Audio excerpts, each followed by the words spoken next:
ತೇಜ್ ಪ್ರಭು ನ್ಯೂಸ್ಗೆ ಸ್ವಾಗತ.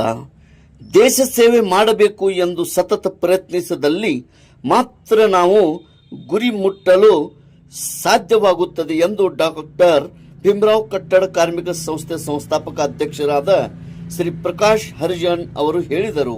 ಹುಕ್ಕೇರಿ ತಾಲೂಕಿನ ಘೋಡಗೇರಿ ಗ್ರಾಮದಲ್ಲಿ ಅಗ್ನಿವೀರ್ ಹುದ್ದೆಗೆ ಆಯ್ಕೆಯಾದ ಯುವಕರಿಗೆ ಪ್ರಕಾಶ್ ಫೌಂಡೇಶನ್ ಮತ್ತು ಡಾಕ್ಟರ್ ಭೀಮರಾವ್ ಕಟ್ಟಡ ಮತ್ತು ಅಸಂಘಟಿತ ಕಾರ್ಮಿಕ ಸಂಸ್ಥೆಯಿಂದ ಸತ್ಕಾರ ಸಮಾರಂಭದಲ್ಲಿ ಅವರು ಮಾತನಾಡಿದರು. ಘೋಡಗೇರಿಯಲ್ಲಿ ಅಗ್ನಿವೀರಗೆ ಆಯ್ಕೆಯಾದಂತಹ ಯುವಕರಿಗೆ ಸನ್ಮಾನ ಮಾಡಲಾಯಿತು. ದೇಶ ರಕ್ಷಣೆ ಮಾಡುವುದಕ್ಕೆ ಧೈರ್ಯ, ವೀರ, ಶೂರ ಜೊತೆ ನಾವು ಸೈನಿಕಕ್ಕೆ ಸೇರಬೇಕು ಎಂಬ ಮನೋಭಾವ ನಮ್ಮಲ್ಲಿಟ್ಟುಕೊಂಡು ಹಗಲಿರುಳು ಶ್ರಮಪಟ್ಟಿದ್ದಲ್ಲಿ ಮಾತ್ರ ನಾವು ವೀರ ಯೋಧರಾಗಲು ಸಾಧ್ಯವಾಗುತ್ತದೆ. ಮುಂದಿನ ಯುವ ಪೀಳಿಗೆಗೆ ನಮ್ಮ ದೇಶ ರಕ್ಷಣೆಗೋಸ್ಕರ ವೀರ ಯೋಧರಾಗಲು ಮುಂದಾಗಬೇಕು ಎಂದು ಹೇಳಿದರು. ಗ್ರಾಮದ ಹಿರಿಯರಾದ ಕಲ್ಲಪ್ಪ ಸನ್ನಕ್ಕಿ, ಬಸವಣ್ಣ ಸನ್ನಕ್ಕಿ, ಮಲ್ಲಪ್ಪ ಸನ್ನಕ್ಕಿ, ಬಸವರಾಜ್ ದೇವರಮನಿ, ಮುತ್ತಪ್ಪ ಗುಣಗೋಳ್, ಬಾಳವ್ವ ಕಾಂಬಳೆ ಮತ್ತಿತರರು ಹಾಗೂ ಗ್ರಾಮಸ್ಥರು ಉಪಸ್ಥಿತರಿದ್ದರು. ಶಿವಾನಂದ್ ಸನ್ನಕ್ಕಿ ಕಾರ್ಯಕ್ರಮ ನಿರೂಪಿಸಿ ವಂದಿಸಿದರು. ತೇಜ್ ಪ್ರಭು ನ್ಯೂಸ್, ಘೋಡಗೇರಿ. ನನ್ನ ಜೋಡ ಎಷ್ಟು ಮಂದಿ ಟ್ರೈನಿಂಗ್ ಮಾಡಿದ್ದಾರೆ, ಎಲ್ಲರೂ ಟ್ರೈನಿಂಗ್ ಮುಗಿಸ್ಕೊಂಡ್ ಬಂದೇವು. ನಮ್ಮ ಜೋಡ ಯಾರು ಹಿಂದೆ ಉಳಿದಿಲ್ಲ, ಟ್ರೈನಿಂಗ್ ಎಲ್ಲರೂ ಮುಗಿಸಿದರು.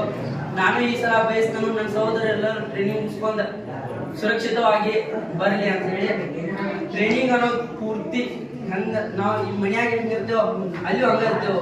ನಮ್ಮ ಸಹೋದರರೆಲ್ಲ ನಮ್ಮ ತಂದೆ ತಾಯಿಗಳು ಆಗ್ತಾರೋ, ನಾವು ಅಲ್ಲಿ ಒಬ್ಬಟ್ಟಿಗೆ ಅನ್ಸೋದೇ ಇಲ್ಲ. ನಮ್ಮ ಮನ್ಯಾಗ ನಾವು ಫೋನ್ ಹಚ್ತಾ ಇದ್ದಾರೆ, ನಮ್ಗೆ ನೆನಪಾಗೈತಿ. ಆದ್ರೆ ನೆನಪಾಗುವಂತಂಗ ನನ್ನ ದೋಸ್ತರಲ್ಲಿ ಯಾರೋ ಏನು ತಮ್ಮ ವಹಿಸ್ದಿಲ್ಲ.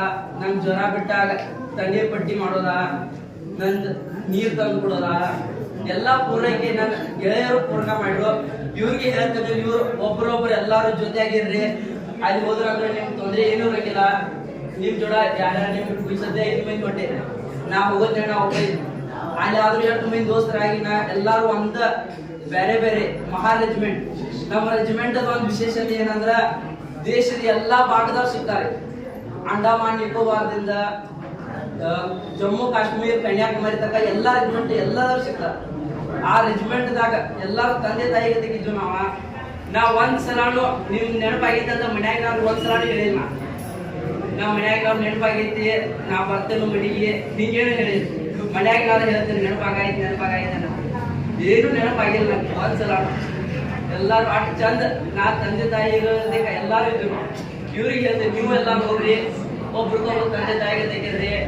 7 ತಿಂಗಳ 6 ತಿಂಗಳ ನಿಮ್ಮದು ಎಲ್ಲಾರು ನೀವು ಮನ್ಯಾಗ ನಾವು ಯಾರು ಇವಾಗ ತಮ್ಮ ಮಕ್ಕಳು ಕೂಡ ಇದೇ ರೀತಿ ಒಂದು ಹುದ್ದೆಗೆ ಸೇರ್ಕೊಂಡು ಅಥವಾ ಇದಕ್ಕಿಂತ ಉನ್ನತವಾದಂತ ಹುದ್ದೆಯನ್ನು ಸೇರ್ಕೊಂಡು ಅವರು ಈ ಹುದ್ದೆಯನ್ನು ಸೇರ್ಕೊಂಡಾದಂತ ಅವರು ಸನ್ಮಾನ ಮಾಡ್ಕೋಬೇಕು ಅನ್ನುವಂತಹ ಅವ್ರ ಮನುಷ್ಯನಾಗ ಬರಬೇಕು.